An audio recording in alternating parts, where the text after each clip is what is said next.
Here on Kiwi. The Radio Wammo Breakfast. Game junkie, Gerard Campbell.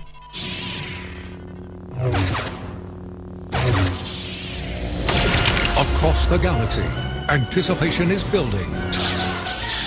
You battle through all 6 movies.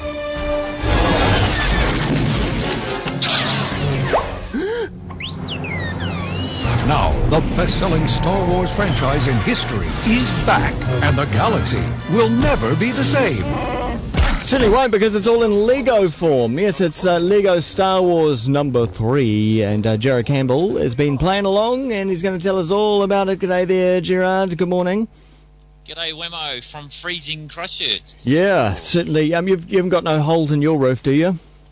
No holes in roofs or walls, so we're all pretty secure. But I feel for those people who do have holes, because it was really torrential last night. Yeah, definitely. There's a lot of water on the roads at the moment. So no rain getting into your gaming console. What console are you playing the Star Wars Lego 3 Clone Wars on? Here we are. We're playing it on the Xbox 360. Nice. And yes, Lego's. I'd say that, and there's been a lot of Lego games over the years, and right back from sort of the PlayStation 2 sort of era, and probably up until now, the favourite was the Lego Star Wars. They've done the whole trilogy. They've done all 6 movies. They've done the first 3, the really good ones that we saw as teenagers, yep. And they also did the not so good ones. But these new ones here are based on. Looking at the back of the box, it's sort of based on the Clone Wars series. So the Clone Wars was the animated series that has shown here and in the States, and the game's really sort of based on the first 2 seasons of that animated series. So I guess if you've got an understanding of the TV show, then you'll probably sort of understand a wee bit more about what's going on. But I think with the Lego games is that they're just a delightful.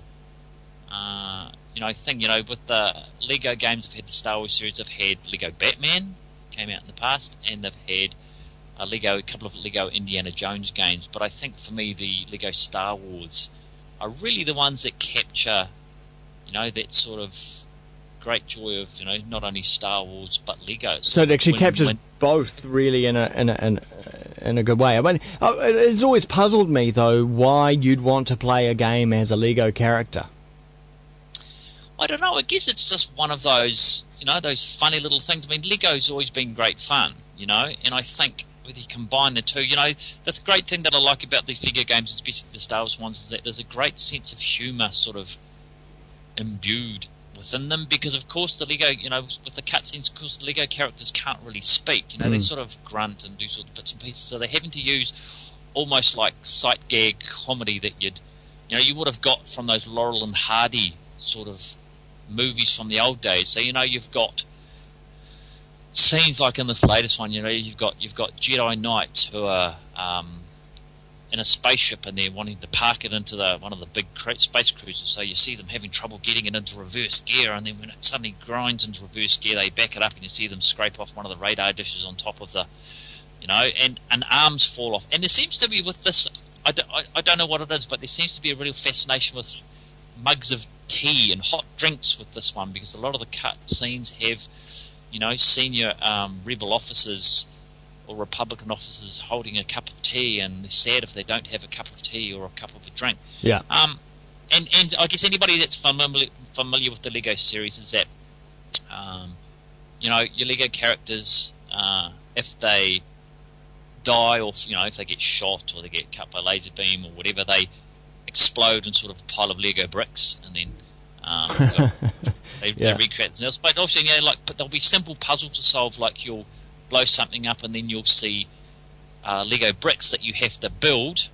Then they'll build themselves into, it might be a gun, or it might be a door, or it might be a so the puzzles are really simple, and you've got Anakin Skywalker, you've got Obi-Wan, you've got, unfortunately, Jar Jar Binks is here, got but he seems pretty useless, so he's sort of staying true to form. You've got General Grievous and all those sorts of characters, and I think they've addressed some of the issues. But a nice touch now is that there's more sort of a real-time strategy element this time through, because With the past games, you tended to play one character, you did a mission, and then you might have done a next character, but in another mission. But this time, you can actually there's a couple of missions where you control some of the stormtrooper type characters, and you've got to complete the mission up to a certain point. Yeah. And then on the Xbox 360, you hold down the Y button, and that transfers you to some other characters who are standing in another part of a level. So you sort of use this way to sort of work cooperatively to solve a mission and do a thing. So yes, it's a vast improvement, and of course, this is really the one that sort of made the true leap to HD. So it looks really, really good. You know, the characters are really well animated, and the cutscenes are great. And you know, people think, "Oh, Lego, it's for kids," but you know, I'm having just as much fun playing this as well. And you can play 2-player co-op, which is really cool. So you know, it's a drop-in, drop-out system. So you know, you can jump in, grab a controller, join your mates. You know. That's cool. Big guys, and then drop it. Yeah, so it's pretty cool. This does look really cool, and some of these battle scenes I'm just viewing on the trailer do look quite epic as well. But would I be alone in saying that I'd love the Star Wars franchise to go back to a more of a serious game? And I'm thinking way back to X-Wing and TIE Fighter back from the mid-90s, where it was serious flight sim. do you think? I wonder if there's any demand for that now.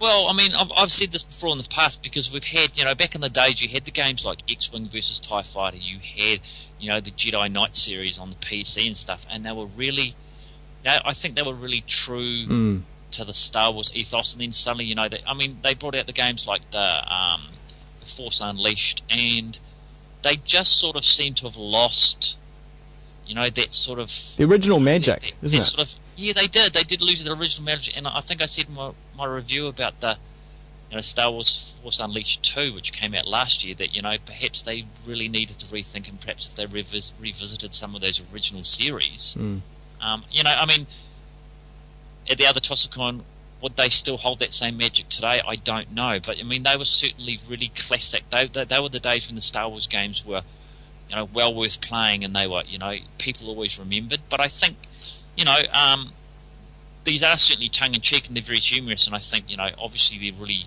really more gamed at kids because of that humorous sort of nature, you know, and you know, the most violent that it gets is that someone will blow up into a pile of Lego bricks, you know. Yeah. And so there's no blood, but I think, you know, I think that these Star Wars Lego games have really sort of probably reinvigorated the Star Wars franchise, probably. I mean, because it is a huge merchandising machine, isn't it? But, keeps it alive. Yeah, it does keep it alive. But yeah, it you know, perhaps now's the time that they really sort of went back and revisited some of those classics and sort of modernised them for the HD era, and sort of showed the youngsters that, you know, this is how a really good Star Wars game is, that it's not cheesy and it's not. Yeah. I'd love to see that. Yeah. So LucasArts, if you're listening, get onto it, please. We'd love to see those games. Thank you very much, Gerard. We'll catch you online at stuff.co.nz in the technology section there, and also on Twitter, twitter.com/GameJunkieNZ. We'll catch you next week. Excellent, will do. See you.